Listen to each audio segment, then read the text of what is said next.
اللہم صلی علی سیدنا و مولانا محمد معدن الجود والکرم وآلہ وصحبہ وبارک وسلم۔ حمد و صلاۃ کے بعد قرآن مجید سورہ نحل آیت نمبر 125 کا کچھ حصہ میں نے تلاوت کیا ہے۔ اللہ تبارک و تعالی نے فرمایا ادعو الی سبیل ربک، لوگوں کو اپنے رب کے رستے کی طرف دعوت دو۔ امت مسلمہ کی ڈیوٹی لگا رہا ہے مالک، لوگوں کو اپنے رب کے رستے کی طرف دعوت دو، پیغام دو۔ کس طرح دو؟ بالحکمہ، حکمت کے ساتھ اللہ کی طرف بلاؤ، والموعظۃ الحسنہ، اور اچھی نصیحت کے ساتھ لوگوں کو اپنے رب کا رستہ دکھاؤ۔ یہ جو واعظ ہے، نصیحت ہے، تقریر ہے، یہ رسم نہیں ہے، یہ ایک مشن ہے۔ واعظ و نصیحت ایک عبادت ہے۔ نبی پاک سید عالم صلی اللہ علیہ وسلم نے فرمایا ہے کہ بعض تقریریں جادو ہوتی، یہ اثر آفرینی ہے، یہ پیغام ہے۔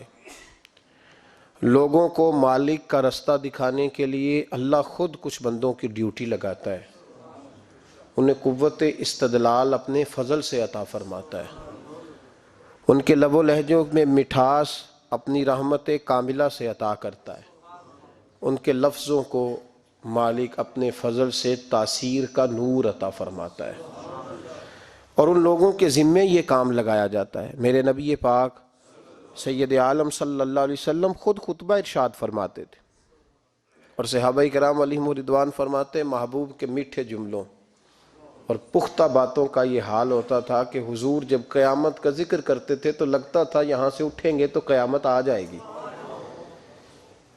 اور محبوب پاک علیہ الصلوۃ والسلام جب کوئی بات ارشاد فرماتے تھے اور بات کرتے کرتے کبھی حضور لوگوں کو اللہ کے خوف کا اور قیامت کے قائم ہونے کا درس دے رہے ہوتے تھے تو لگتا یہ تھا کہ حضور کا ممبر بھی درد سے رو رہا۔ محبوب پاک صلی اللہ علیہ وسلم واعظ فرماتے، نصیحت کرتے۔ پہلے حضور ایک ستون، ایک تنا تھا،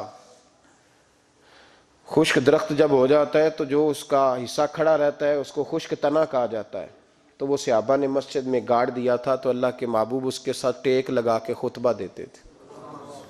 ان خطبوں کو لوگ معمولی سمجھتے ہیں، کہتے ہیں تقریر تو بس ٹھیک ہے، گھنٹہ گزارنا ہے، سننے والے بھی اور سنانے والے بھی، لیکن اس تقریر کی خوبصورتی ملاحظہ کیجئے گا کہ حضور اس سے ٹیک لگا کے کھڑے ہو کے خطبہ دیتے تھے۔ ایک صحابی نے کہا حضور ممبر نہ بنوا دوں، وہ خوبصورت سا ممبر بنوا کے لائے تو صحابہ کہتے ہیں حضور ممبر پہ بیٹھے تو وہ کھجور کا تنا چیخے مار کے رویا، وہ حضور کی اس گفتگو سے اداس ہونے لگا، حضور کی اس ٹیک لگانے سے بے چین اور چیخے مار کے رویا۔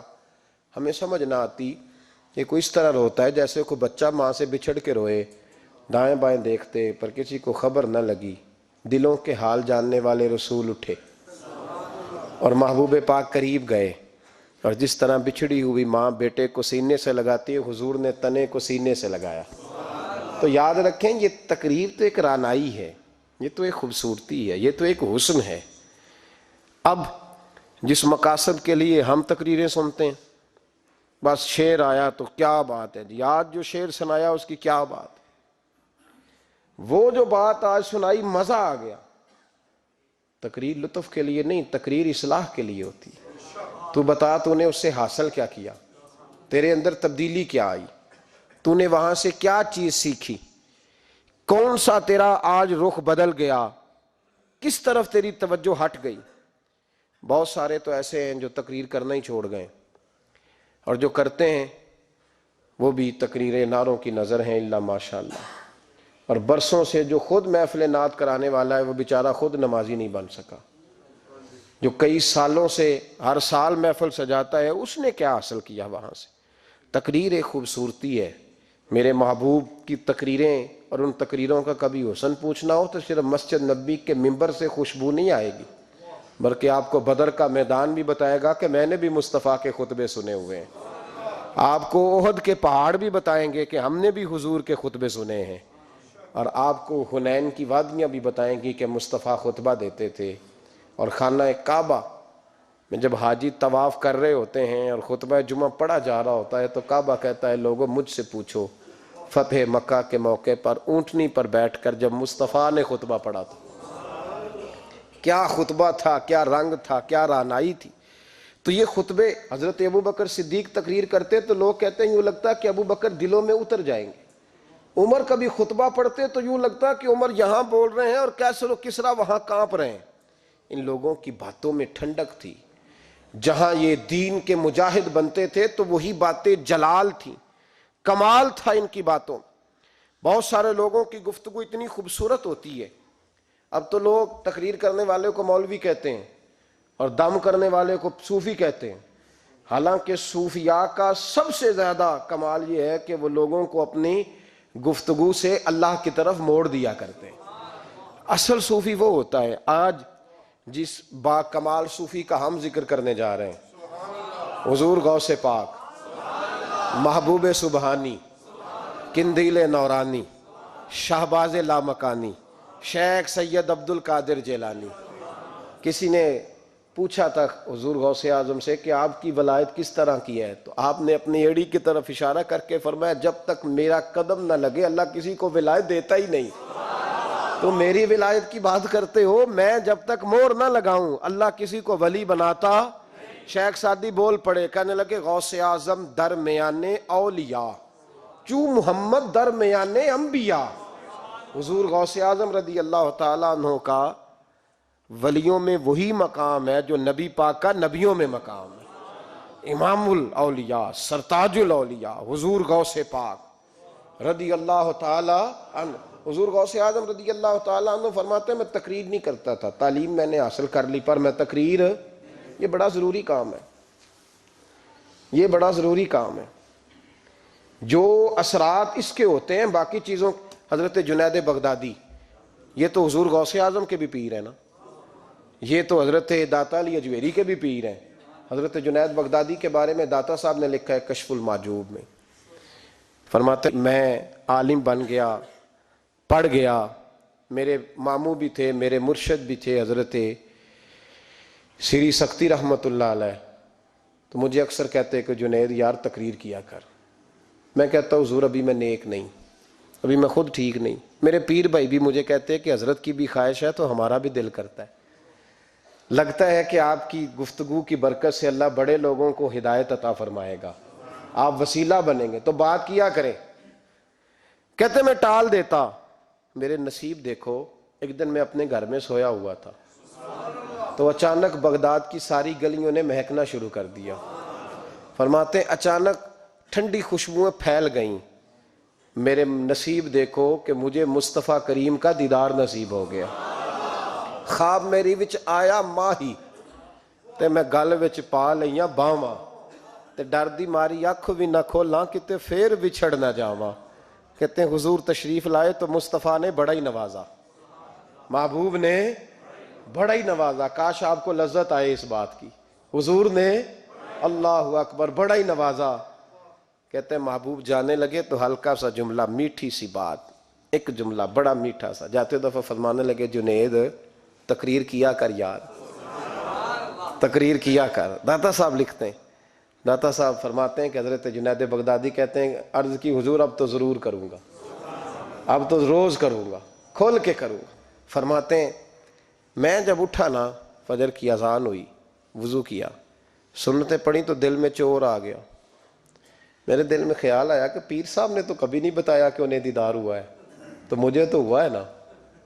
پیر صاحب نے، بہت سارے لوگ پیر صاحب سے خود سیانے ہوتے ہیں نا، ان کو خود نور نظر آتا ہے روز خواب میں، وہ بہت سارے جلوے خود بیان کر لیتے ہیں۔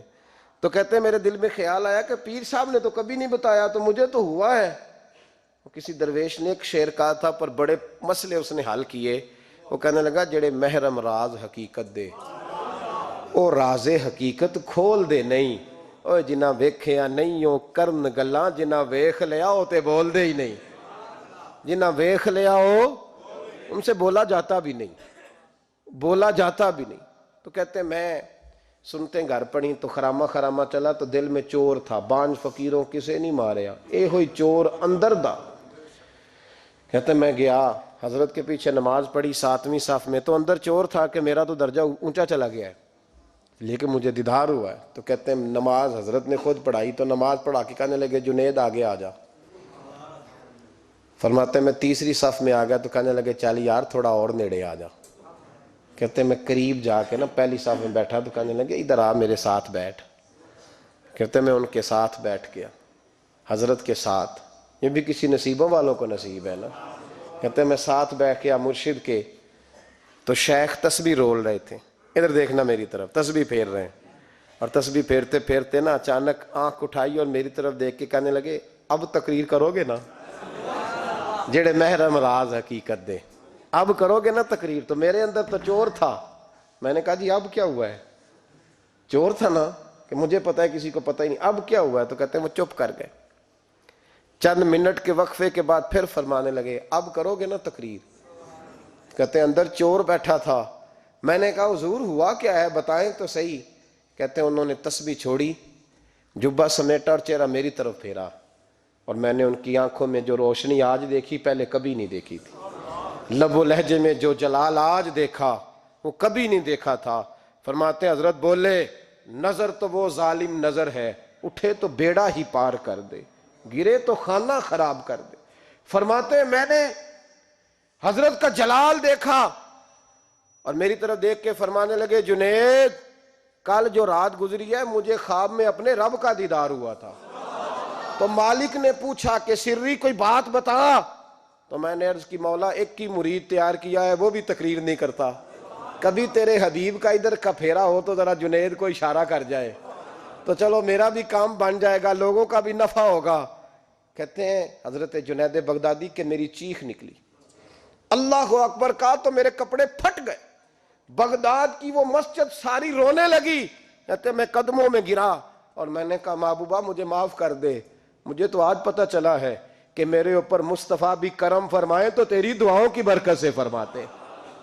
تقریر اتنا ضروری کام ہے کہ محبوب خود فرماتے ہیں جنید تقریر کیا کر بات یار، لوگوں کو فائدہ ہوگا۔ حضور غوث اعظم رضی اللہ تعالیٰ عنہ فرماتے ہیں میں تقریر نہیں کرتا تھا، تعلیم مکمل کر لی بات نہیں کرتا تھا، میں کہتا تھا میں کیسے لوگوں کے سامنے واز کروں۔ کہتے ہیں مجھے خواب میں مصطفیٰ کریم کا دیدار نصیب ہوا۔ محبوب نے فرمایا عبد القادر بات کیوں نہیں کرتے؟ میں نے کہا حضور یہ عربی لوگ ہیں، فصیح و بلیغ ہیں، ہر آدمی بات سمجھتا ہے، تو میں کس طرح اتنے مجمع میں بولوں گا؟ بڑا مشکل کام ہے، ہر آدمی کی ذہنی سطح کے مطابق کیسے بات کروں گا؟ کہتے ہیں مصطفیٰ کریم نے فرمایا منہ تو کھولو ذرا۔ کہتے ہیں میں نے منہ کھولا تو حضور نے 7 دفعہ لعاب دہن میرے منہ میں ڈال دیا، فرمایا اب تو بولتے جانا اور میری برکتیں تیری مدد کرتی جائیں گی۔ آپ فرماتے ہیں اگلی شام میں سویا تو مولا علی شیر خدا بھی آ گئے، تو فرمانے لگے عبد القادر منہ کھول نا بیٹا تو میرا بھی ہے۔ کہتے ہیں میں نے منہ کھولا تو حضرت علی نے 6 دفعہ لعاب دہن ڈالا، تو میں نے کہا حضور آپ نے 6 دفعہ ڈالا ہے؟ تو خواب میں حضرت علی فرماتے ہیں کہتے ہیں بیٹے میں نبی پاک کے برابر تو نہیں نہ ہو سکتا، میں نبی پاک کے برابر، حضور نے 7 دفعہ ڈالا ہے تو 6 دفعہ اس لیے ڈالا ہے کہ میں حضور کے برابر۔ صحابہ تو خواب میں بھی آ کے کہتے ہیں ہم نبی کے برابر نہیں، تو کیسے نبی کے برابر بن گیا؟ وہ تو خواب میں بھی آ کے کہتے ہیں کہ ہم حضور کے برابر، تو زندگی میں دعوے کرتا پھرتا ہے۔ حضور غوث اعظم فرماتے ہیں بس پھر چھوٹی سی مسجد اور اس میں نے تقریر شروع کی، میں اکیلا ہی چلا تھا جانب منزل مگر، پھر لوگ ملتے ہی گئے، پھر کارواں بنتا گیا۔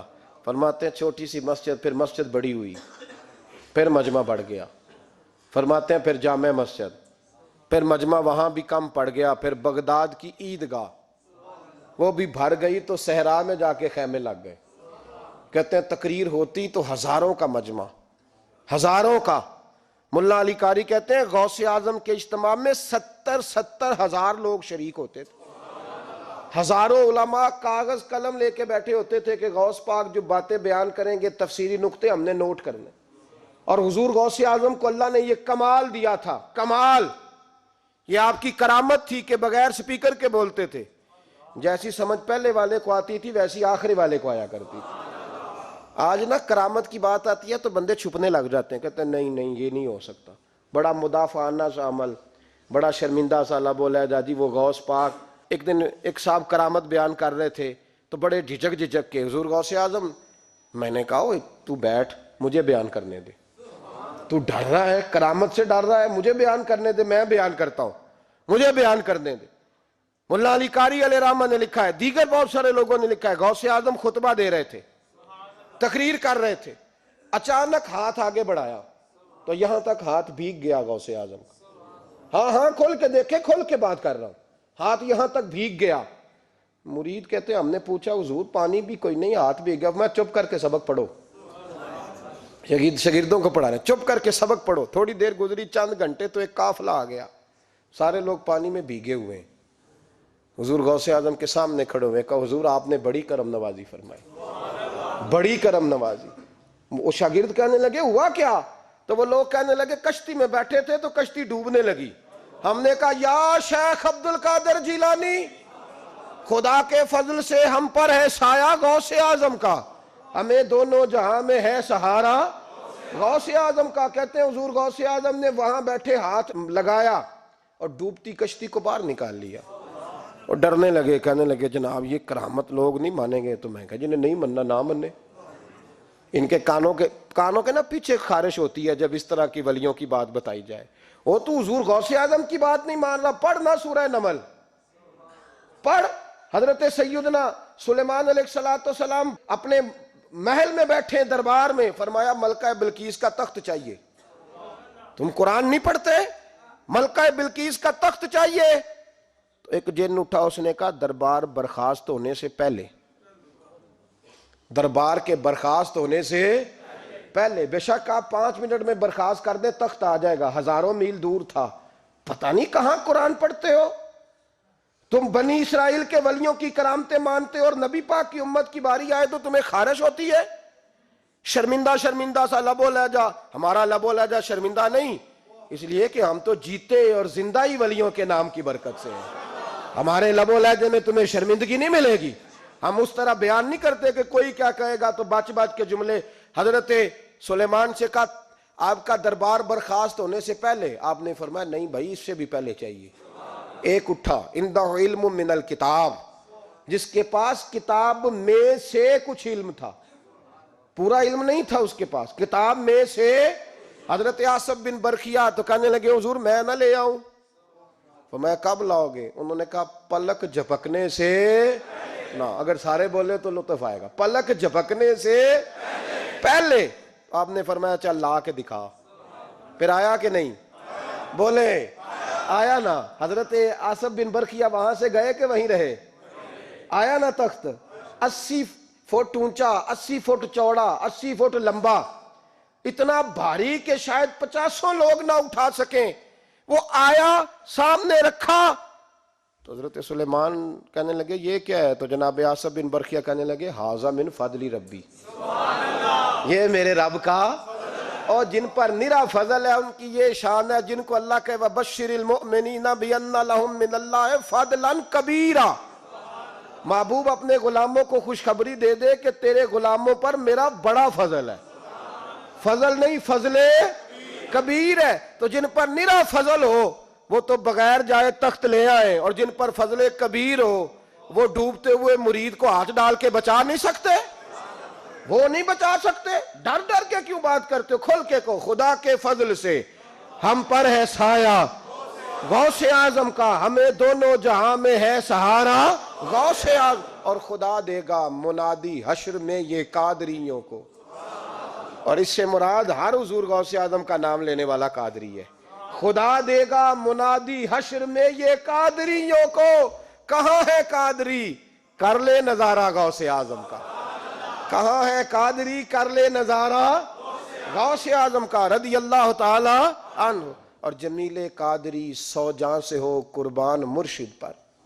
یہ اعلیٰ حضرت کے خلیفہ تھے جنہوں نے لکھا ہے، کہتے ہیں جمیل قادری 100 جان سے ہو قربان مرشد پر، بنایا جس نے مجھ جیسے کو بندہ غوث اعظم کا، بنایا جس نے مجھ جیسے کو بندہ غوث اعظم کا۔ حضور غوث اعظم کی کرامات کا تو یہ حال ہے کہ ملا علی قاری کہتے ہیں تواتر ہے کرامتوں میں، اور کہتے ہیں لکھتے وقت سوچتے ہیں کون سی لکھیں کون سی چھوڑیں، کون سی لکھیں اور ایک عیسائی مسلمان دونوں جھگڑا کر رہے ہیں، غوث اعظم گزر رہے ہیں، جھگڑا ہو رہا ہے۔ عیسائی مسلمان سے کہتا ہے ہمارے نبی عیسیٰ علیہ السلام نے مردے زندہ کیے، تمہارے نبی نے بھی کو کیا تو بتاؤ۔ مسلمان پڑھا ہوا نہیں تھا، حالانکہ نبی پاک نے بڑے مردے زندہ کیے، پڑھا نہیں تھا، بتا نہ سکا۔ غوث اعظم کے کان میں آواز گئی تو جا کے عیسائی کا بازو پکڑ کے جھنجھوڑا، فرمانے لگے کیا کہا تم نے؟ میرے مصطفیٰ نے مردہ زندہ کیا تو بتاؤں؟ فرمایا تو نبی پاک کی چھوڑ، میں غلاموں کا غلام ہوں، میں غلاموں کا غلام ہوں، مجھے بتا کون سا مردہ زندہ کرنا ہے۔ تو چھوڑ حضور کی بات نہ کر، میں غلاموں کا غلام ہوں، مجھے بتا کون سا مردہ زندہ کرنا ہے۔ پرانی قبر پہ لے گیا، کہنے لگا جی اگر نہ ہوا تو؟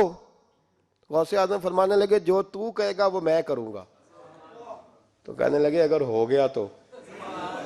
اگر تو غوث اعظم کہنے لگے نہ میرے خانقاہ پہ جھاڑو دینا، نہ میرے برتن مانجنا، نہ میرے گھر کا سودا لانا، اگر زندہ ہو گیا تو بس میرے نبی کا کلمہ پڑھ جانا، بس میرے رسول کا کلمہ پڑھ جانا۔ اللہ اکبر۔ اس نے جو سب سے پرانی قبر تھی نا، وہ کہتا ہے یہ ہمارے دادا نے بھی نہیں دیکھا تھا بندہ کون ہے۔ اس قبر پہ کھڑا ہو کہنے لگا اس کو زندہ کریں۔ تو غوث اعظم رضی اللہ تعالیٰ عنہ قبر کے سرانے کھڑے ہوئے تو دعا کرنے لگے، کہنے لگے مولا اپنے لیے نہیں، تیرے رسول کے لیے۔ پھر فرمایا قم باذن اللہ، اٹھ اللہ کے حکم کے ساتھ۔ ایک عورت کلمہ پڑھتی ہوئی کھڑی ہو گئی، کھڑی ہو گئی، اور کھڑی ہو کے اس نے پہلا جملہ کہا تو کمال کر دی، کہنے لگی میرے نصیب دیکھو، میں بنی اسرائیل کی تھی، عبد القادر تیرے صدقے جاؤں، تو نے مجھے کھڑا کیا ہے تو اللہ نے مجھے مصطفیٰ کا کلمہ پڑھنے کی توفیق دے دی، تیرے قربان جاؤں عبد القادر، تیری کیا بات ہے۔ اب وہ بندہ دوڑ دوڑ کے غوث اعظم کے قدموں میں آیا، فرمانے لگے نا کلمہ میرے مصطفیٰ کا پڑھنا ہے، حضور کا غلام بننا ہے۔ او بھائیو، حضرت شیخ عبد القادر جیلانی، حضور غوث اعظم رضی اللہ تعالیٰ عنہ، معمولی بات نہ سمجھنا، حضور غوث اعظم رضی اللہ تعالیٰ عنہ فرماتے ہیں میں قدم نہ لگاؤں تو اللہ ولایت ہی نہ دے، میں قدم نہ لگاؤں تو اللہ ولایت نہ دے۔ ایک آدمی سے حضور غوث پاک ناراض ہو گئے، ایک شخص سے نکل جا میرے آستانے سے۔ دعا منگیا کرو سنگیو، کتے مرشد نہ رس جاوے، جنہ دے پیر رس جاندے، وہ جیوندے بھی وہ مرے ہی رہن، چل دوڑ جا، نکل جا۔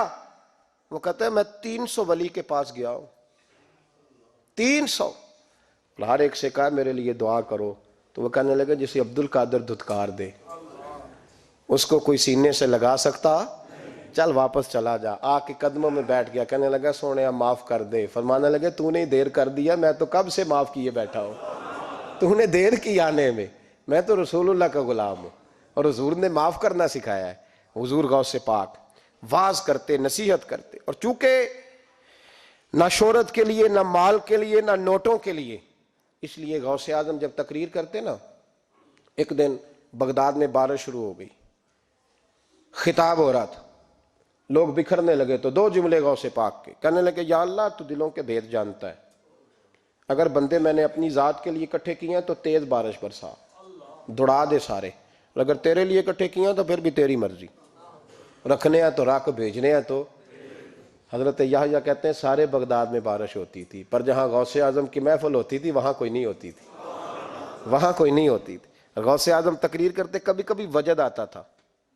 وجد کس کو کہتے ہیں؟ وجد کبھی کبھی آپ کہتے نہیں کہ میرے رونگٹے کھڑے ہو گئے، لوں کنڈے کھڑے ہو گئے، پھر کبھی کبھی کہتے ہو یار پتہ نہیں کیا ہوا، آج تو آنسو رکتے نہیں تھے، اسی کو وجد کہتے ہیں، اسی کو، یہ ایک کیف ہے، ایک مستی ہے جو چڑھ جاتی ہے، ہر جگہ چڑھتی کہیں کہیں چڑھ جاتی ہے، اور کمال ہو جاتا ہے جب چڑھ جائے، پھر مزہ آ جاتا ہے۔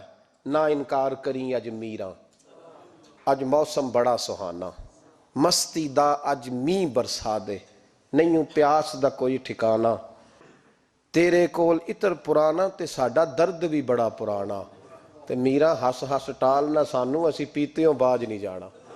کبھی کبھی ایک ماحول ہوتا ہے نا، کبھی کبھی حضور غوث اعظم وجد میں آتے تھے، کبھی کبھی اللہ کی دریائے رحمت کو بھی کبھی کبھی جوش آتا ہے، اور میرے حبیب فرماتے ہیں وہ پہلے آسمان پر نزول جلال کرتا ہے جو اس کی شان کے لائق، اور فرماتا ہے بندو مانگ لو جو مانگو گے میں دے دوں گا۔ میرے محبوب کے دریائے رحمت کو بھی جوش آتا تھا، حضور فرماتے تھے آج پوچھو جس نے جو پوچھنا ہے، پوچھو، حضور فرمایا کرتے تھے، ایک دن حضرت ربیہ بن کعب سامنے کھڑے ہیں تو میں سال یا ربیہ، ربیہ جو دل کرتا ہے مانگ لے، تیرا نبی تجھے دے دے گا۔ کبھی کبھی دریائے کرم جوش میں، تو غوث اعظم کو کبھی کبھی جوش آتا تھا۔ ایک دن تقریر کرتے کرتے کرتے کرتے جذبات میں آ گئے، جوش میں، یوں نظر اٹھائی تو حضرت خضر گزر رہے تھے اوپر سے، اور جوش جذبات میں فرمانے لگے، او بنی اسرائیل کے ولی ذرا نیچے تو اتر، ذرا محمد عربی کے غلام کی بھی چند باتیں سن کے جا، آج تجھے سناؤں رسول اللہ کے غلام کس طرح کے ہوتے ہیں۔ حال میں وجد میں، کیف میں، تھوڑی دیر گزری تو تڑپنے لگے، مجمع پہ سکوت طاری، لوگ سمجھ نہیں رہے ہو کیا رہا ہے۔ ایک آپ کے خلیفہ تھے حضرت علی بن ہیتی، وہ دیوار کے ساتھ ٹیک لگا کے سو رہے تھے، سارا مجمع دم بخود ہے، یہ کیا ہونے لگا؟ غوث پاک اٹھے، تقریر وہیں رہ گئی، علی بن ہیتی کے پاس جا کے یوں ہاتھ باندھ کے کھڑے ہو گئے اور دیر تک نبی پاک پہ درود پڑھتے رہے۔ ان کی آنکھ کھلی تو وہ بھی روئے، غوث اعظم بھی روئے، دعا ہو گئی، جلسہ ختم۔ غوث پاک سے تو پوچھنے کی طاقت ہی نہیں تھی نا کسی کی، ان سے کون پوچھے؟ لوگ حضرت علی کے پاس، حضرت علی بن ہیتی رحمت اللہ علیہ، حضور یہ کیا ہوا؟ ہمیں سمجھ نہیں آئی۔ آپ فرمانے لگے، تمہیں کیا بتاؤں، تم کسی معمولی پیر کے ماننے والے نہیں ہو، میں آج غوث اعظم کی محفل میں بیٹھے بیٹھے ہی مدینے پہنچ گیا ہوں اور مجھے رسول اللہ کے جلوے نظر آنے لگے ہیں، پر میرے شیخ کا کمال دیکھو، جو میں خواب میں دیکھ رہا تھا عبد القادر ظاہری آنکھوں سے نظر فرما رہے ہیں، ظاہری آنکھوں سے، عالم وجد میں، کیف میں، سرور میں۔ اور جب غوث اعظم تقریر کرتے تھے نا تو 50 آدمی اس کونے سے کھڑے ہوتے تھے، کہتے تھے حضور ساری زندگی گناہ کیے ہیں، اب توبہ کرتے ہیں، اب دوبارہ گناہ نہیں کریں گے۔ اس کونے سے 15 کھڑے ہوتے تھے، حضور ڈاکے ڈالے ہیں ساری عمر، اب توبہ، آپ کی بات نے دل بدل دیا ہے، اللہ نے توفیق ہدایت دے دی۔ ادھر سے 10 کھڑے ہوتے، حضور سود کا دھندا، چوری کا دھندا، آج کے بعد توبہ۔ ایک بزرگ تھے حضرت یحییٰ بن نجا ان کا نام تھا، وہ کہتے ہیں میں نے سوچا روز بندے توبہ کرتے ہیں، آج میں گنوں نہ کہ ایک محفل میں کتنے کرتے ہیں، آج گنوں نہ۔ اب تو کاؤنٹنگ کے مختلف ذرائع ہیں نا، کیلکولیٹر ہے، باقی چیزیں۔ اس زمانے میں یہاں گٹھلیاں ہوتی تھی کھجور کی، بندے کوئی چیز گننی ہوتی تو گٹھلی ڈالتے، یا لوگ دھاگا لے جاتے تھے، ہر دھاگے پہ گرا لگاتے تھے، ایک گرا دوسری گرا، وہ کہتے ہیں میں نے نا اپنے پلو کے چادر کے نیچے دھاگا چھپا لیا، ایک بندہ توبہ کرنے اٹھا تو ایک گرا ڈال دی، دوسرا اٹھا تو دوسری گرا ڈال دی، تیسرا اٹھا تو تیسری، کہتے ہیں اچانک بندے زیادہ ہو گئے، اب میری سپیڈ ہی بڑی کم تھی، میں کوشش بڑی کرتا پر بندے زیادہ، کہتے ہیں بڑی کوشش کی پر میں پورا ہی نہ ہوں، کہتے ہیں جب میں تھک گیا نا اور تھوڑا سا میرا سانس بھی پھولنے لگا، پریشان بھی ہوا، تو غوث پاک نے میری طرف دیکھا اور دیکھ کے مسکرائے اور مسکرا کے فرمانے لگے، یحییٰ میں دلوں کی گرے کھولتا جا رہا ہوں، تو بند کرتا جا رہا ہے، میں گرا کھول رہا ہوں، تو گرے لگا رہا ہے، اور چھوڑ دے یار، تجھ سے نہیں گنا جائے گا۔ یہ عبد القادر کی وجہ سے توبہ نہیں کر رہے، خدا کے فضل کی وجہ سے کر رہے، اور اللہ کا فضل گنا جا سکتا نہیں، شمار کیا جا سکتا۔ فرمایا نہ کر۔ آپ نے 40 سال لوگوں کو تبلیغ فرمائی، ہزاروں یہودیوں نے کلمہ پڑھا، لاکھوں نے، عیسائیوں کا بڑا عالم تھا، وہ کہتا ہے میں پوری انجیل پڑھتا تھا، جتنے نسخے تھے سب مجھے یاد تھے، لیکن میں متاثر ہو گیا اسلام سے، یمن کا رہنے والا تھا، میں نے ایک ٹھان لی اس کے ہاتھ پہ کلمہ پڑھنا ہے جو اس وقت نبی پاک کی امت میں سب سے زیادہ شان والا ہو۔ کہتے ہیں میں سویا تو خواب میں جناب عیسیٰ کا دیدار ہوا اور مجھے کہنے لگے تلاش کرنے کی ضرورت ہی کوئی نہیں، بغداد چلا جا، بغداد حضور غوث پاک کی بارگاہ میں۔ فرمانے لگے اس وقت نبی پاک کی امت میں سب سے زیادہ شان اللہ نے حضور غوث اعظم کو عطا فرمائی، شیخ عبد القادر جیلانی رضی اللہ تعالیٰ، غوث پاک۔ ہم کوئی دیوانے لوگ نہیں، یا ہمیں شعور نہیں، یا ہمیں عقل نہیں، ساری زندگی کھل کے جس چیز کا زیادہ تعارف کرایا وہ غوث اعظم کی نسبت ہے۔ اب تو ہمارے ہاں پیری مریدی کا رواج ہی نہیں نا، حضرت باعزید بستامی فرماتے تھے میں اس مولوی کے پیچھے نماز نہیں پڑھتا جو کسی کا مرید نہ ہو، جس کا اپنا پیشوا کوئی نہیں وہ میری پیشوائی کیسے کرے گا۔ حضرت مخدوم اشرف جہانگیر سمنانی فرمایا کرتے تھے میں تو اس دکاندار سے سودا نہیں لیتا جو کسی کا مرید نہ ہو، اس لیے کہ جس نے تربیت ہی نہیں لی، جس کے اندر درد ہی نہیں، روحانیت ہی نہیں، اس کا پیشوا ہی کوئی نہیں. کس طرح اب تو ماحول نہیں نہ رہا. لیکن یاد رکھو یہ نسبت اتنی تگڑی ہے، اتنی تگڑی کہ ہمارے صوفیاء نے ساری زندگی غوث اعظم کا غلام کہلانے میں فخر محسوس کیا. کیا رشتہ داری تھی اعلیٰ حضرت بریلوی کی ان سے، کیا تعلق تھا پیر میر علی شاہ صاحب کا ان کے، کیا ان کا، لیکن ان لوگوں نے ساری زندگی کھل کے غوث اعظم کے تذکرے کیے. کیوں؟ غوث اعظم نے 40 سال عشاء میں وضو کیا اور فجر تک اللہ کی عبادت کی. فرماتے ہیں میرے مالک نے کہا عبد القادر کچھ مانگ لے. نہ اپنے لیے مانگا نہ اولاد کے لیے. کہنے لگے مولا قیامت تک جو میرا نام لے نا اسے بغیر توبہ کے مرنے نہ دینا، مرنے لگے تو توبہ کی توفیق دے دینا.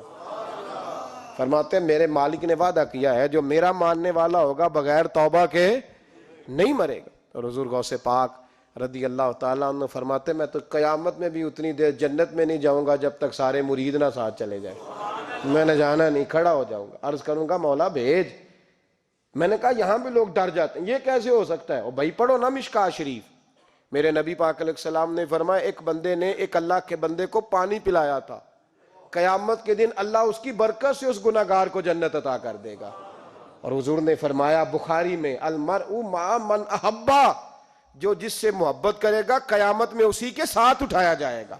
تو ساری زندگی قادری کہلائے، ساری زندگی غوث اعظم کا غلام کہلائے، ساری زندگی خواجہ اجمیر کا نوکر کہلائے، ساری زندگی شاہ نقش بند کا غلام کہلائے، ساری زندگی شیخ شہاب الدین سہروردی کا اپنے آپ کو منسوب کرے اور دنیا سے جائے تو ایسے ہی چلا جائے. میرے نبی نے نص بیان کر دیا جو جس سے پیار کرے گا اسی کے ساتھ جائے گا، اسی کے. خدا کے فضل سے ہم پر ہے سایہ غوث اعظم کا، ہمیں دونوں جہاں میں ہے سہارا غوث اعظم. اور سنو میرے بھائی اس بات کو یاد رکھنا، ان نسبتوں کی بڑی توقیر ہے اللہ کی نظر میں، ان نسبتوں کی بڑی. امام محمد ایک بزرگ گزرے ہیں، لطف کی باتیں چھیڑ دی ہیں میں نے، آج مضمون لطف کا ہے نا. امام محمد حضرت امام اعظم کے شاگرد ہیں.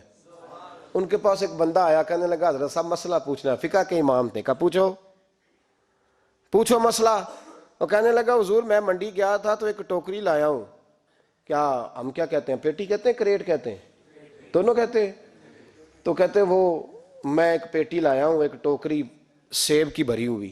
حضور اب میں نے کھول لیا تو آدھے صحیح ہیں آدھے خراب ہیں، آدھے ٹھیک ہیں آدھے خراب ہیں. تو میرے لیے فتویٰ کیا ہے، صحیح صحیح رکھ کے باقی واپس کر دوں؟ تو امام محمد فرمانے لگے نہیں، شریعت کہتی ہے یا سارے رکھ یا سارے واپس کر. یہ کہے تو رونے بھی لگ گئے ساتھ ہی. تو کہنے لگا حضور مسئلہ مجھے بتایا ہے اور رونے آپ لگ گئے. کہنے لگے مجھے بھی کوئی بات یاد آ گئی ہے. قیامت میں جب کسی استاد کے شاگرد جائیں گے، کسی پیر کے مرید جائیں گے، اور کہنے لگے جب مصطفیٰ کے غلام جائیں گے، جب غوث اعظم کے ماننے والے جائیں گے تو کچھ اچھے ہوں گے کچھ برے ہوں گے. تو ہم بھی کہیں گے یا اللہ یا سارے رکھ یا سارے بھیج یا سارے رکھ یا. تو فرمایا رب کریم نیکوں پہ ظلم تو کرے گا نہیں، اس لیے امید ہے وہ کہے گا میں نے جنت کھول دی ہے، لہذا رسول اللہ کی ساری امتی جنت میں داخل ہو جائے، ساری امتی جنت میں داخل ہو جائے. پیش حق مجدہ شفاعت کا سناتے جائیں گے، آپ روتے جائیں گے، ہم کو ہنساتے جائیں گے. باغ جنت میں محمد مسکراتے جائیں گے، پھول رحمت کے گریں گے، ہم اٹھاتے جائیں گے. حشر میں ہوگا ہمارا داخلہ اس شان سے، ہم یا رسول اللہ کا نعرہ لگاتے جائیں گے، یا رسول اللہ کا نعرہ حضور غوث پاک رضی اللہ تعالیٰ عنہ فرمانے لگے میں نے عرض کی مولا میرا نام لینے والے بغیر توبہ کے نہ مرے. تو فرمایا عبد القادر جا وعدہ رہا جو تیرا نام لے گا مرنے سے پہلے توبہ کی توفیق دے دوں. ان نسبتوں کو لوگ معمولی سمجھتے، ان کو معمولی جانتے ہیں. اور حضور غوث پاک ایک بات مجھے پسند بڑی ہے، اگرچہ میں نام نہیں لینا چاہتا کس نے لکھی ہے، میں نے لیا بھی تھا کئی دفعہ، لیکن بات بڑی کمال ہے، غیروں نے لکھی ہے. اور میں نے تو اس ایک حوالے کے لیے پوری کتاب 10 جلدوں کی منگا کے رکھی ہوئی ہے، ایک حوالے کے لیے، ایک بات کے لیے. غوث اعظم کا دھوبی فوت ہو گیا. کون؟ پتہ نہیں آپ کو بھی اتنا ہی مزہ آ رہا ہے جتنا مجھے آ رہا ہے. حضور غوث اعظم کا دھوبی فوت ہو گیا، کپڑے دھوتا تھا. تو بعد میں اس دھوبی کو کسی نے خواب میں دیکھا تو پوچھا کیا بنا؟ تو کہنے لگے کچھ بھی نہیں. فرشتے نے آ کے پوچھا من ربو کا، رب کون ہے؟ تو میں نے کہا میں تو غوث پاک کا دھوبی ہوں. اس نے پوچھا ماں دینوں کا، تیرا دین کیا ہے؟ تو میں نے کہا میں غوث پاک کا دھوبی ہوں. فرشتہ پھر کہنے لگا تو کیسا دیوانہ ہے، میں کہہ رہا ہوں کہ اللہ کا پتہ بتا، رب بتا، تو غوث پاک کا بتا رہا ہے. کہتے ہیں 2-3 دفعہ کہا. جاگ رہے ہو آپ لوگ؟ 2-3 دفعہ کہا. وہ بار بار یہی کہتا کہ میں غوث پاک کا، میں غوث اعظم کا دھوبی ہوں. کہتے ہیں حضور غوث اعظم اس کی قبر میں تشریف لائے. قبر میری تے میرے اپیرا جے کر پاوے پھیرا. قبر میری تے میرے اپیرا جے کر پاوے پھیرا. قبر دے وچوں ہڈیاں اٹھ کے مجرا کر سن تیرا. حضور غوث اعظم قبر میں آئے اور فرمانے لگے کیوں تنگ کرتے ہو میرے ماننے والے کو؟ کیوں تنگ کرتے ہو میرے؟ یہ کوئی لوارث ہے اس کو تنگ کر رہے ہو؟ کہا حضور اللہ کا پتہ بتاتے ہیں تو آپ کا بتاتے ہیں. فرمانے لگے تمہیں سمجھا رہا ہے، یہ تمہیں سمجھا رہا ہے کہ عبد القادر کے تو کوئی دروازے سے گزر جائے تو اسے خدا یاد آ جاتا ہے، اس نے تو ساری زندگی کپڑے دھو کے دیے. یہ تمہیں بتا رہا ہے کہ مجھے رب بھولا، ان کے تو گلی سے گزر جائے تو اللہ اللہ کرنے لگتا ہے، اور میں نے ساری زندگی کپڑے دھوئے ہیں، میں نے ساری زندگی ڈرائیوری کی ہے، میں نے ساری زندگی نوکری کی ہے، میں تابعدار رہا ہوں، مجھے رب بھول گیا ہے. فرماتے ہیں حضور غوث اعظم نے فرمایا مجھ سے پوچھو کیا پوچھنا ہے، مجھ سے پوچھو. فرشتے کہنے لگے ہم پوچھتے ہی نہیں، ہم پوچھتے ہی نہیں، عبد القادر جانے اور خدا جانے. بات ختم ہو گئی. میرے غوث پاک رضی اللہ تعالیٰ عنہ کو اللہ نے جو کمالات عطا فرمائے، حضور غوث اعظم کو اللہ تعالیٰ نے جو مرتبہ، آج بھی ہمارے کچھ دوست گئے ہوئے ہیں بغداد شریف، کہتے ہیں یار قربان جائیں ساری دنیا دیکھی ہے. سویرے اٹھ کے دروازے پہ دستک دیتے ہیں خادم، کہتے ہیں کون سا کھانا کھانا پسند کریں گے؟ یہ عبد القادر کا آستانہ ہے، یہ غوث پاک کا دربار ہے. آپ جو کہیں گے وہ پک کے آپ کی میز پہ پہنچے گا، اس لیے کہ یہ غوث اعظم کا دروازہ ہے. یہ قیامت تک کھلا ہے فقیروں کے لیے، غریبوں کے لیے، مجبوروں کے لیے. غوث اعظم دریائے دجلہ پہ کھڑے تھے تو غریب رو رہا تھا. فرمایا کیوں روتے ہو؟ اس نے عرض کی حضور غریب ہوں، ملا سے کہا تھا دھار سفر کرا دے ادھار، اس نے کرایا نہیں، رو رہا ہوں کہ پیسے ہوتے تو رسوا تو نہ ہوتا، ضروری کام تھا دریا کے اس پار. غوث اعظم دوڑے گئے، 100 دینار لائے. ملا واپس آیا تو اس کو 100 دینار دے کے کہنے لگے یہ پکڑ لے، آج کے بعد کسی غریب کو منع نہ کرنا، جو غریب ملے اسے عبد القادر کے کرائے پہ سفر کرا دینا.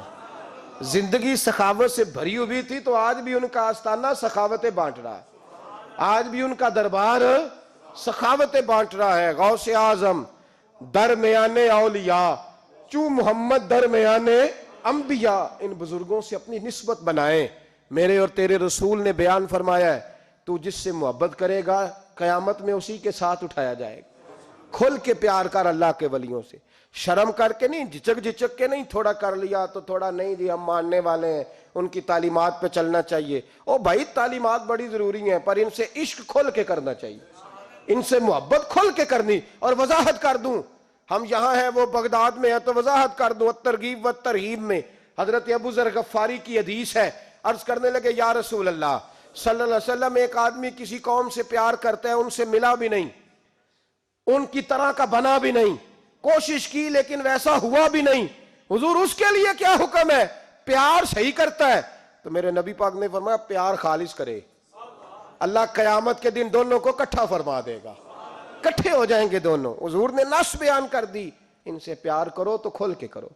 یہ جھچک کے اور بڑا کمزور سا رویہ اختیار کرنا یہ ہمارا طریقہ نہیں. ہم غوث اعظم کے ماننے والے ہیں تو کھل کے ماننے والے ہیں، غوث اعظم کا نام لیتے ہیں تو کھل کے لیتے. ہم تو اعلیٰ حضرت فاضل بریلوی کا تذکرہ کرتے ہیں تو سار اٹھا کے کرتے ہیں، بڑا اونچا قد ہوتا ہے ہمارا جب ہم احمد رضا کا ذکر کرتے ہیں، اس لیے کہ جو مشائخ اللہ نے ہمیں دیے ہیں وہ کسی اور کے حصے میں آئے ہی نہیں. باقی تو کوئی انگریز کے ہاتھ پہ بک گیا، کوئی کہیں چلا گیا. یہ حضرت اجمیری کا فیضان، یہ داتا علی اجمیری کا فیضان، یہ حضرت بہاءالحق نقشبند کا فیضان اور غوث اعظم کا فیضان، یہ جہاں جہاں گیا ہے یہ توانائیاں ہی عطا کرتا گیا ہے. اس لیے پیار کریں، کھل کے کریں. غوث اعظم کا دن منائیں، کھل کے منائیں. 11ویں پکائیں تو کھل کے منائیں اور کھل کے کھائیں، لیکن غوث اعظم سے پیار سچا کریں، ان کی تعلیمات پر توجہ سے ہی کریں، ان بزرگوں کے نقش قدم چلیں، جھچک کے نہیں، ڈر کے نہیں، آہستہ آہستہ نہیں، کھل کے ایک دفعہ کہیں خدا کے فضل سے ہم پر ہے سایہ غوث ہے، ہمیں دونوں جہاں میں ہے سہارا غوث ہے، خدا دے گا منادی حشر میں یہ قادریوں کو، کہاں ہے قادری کر لے نظارہ غوث اعظم کا۔ آخر دعوانا ان الحمدللہ رب العالمین۔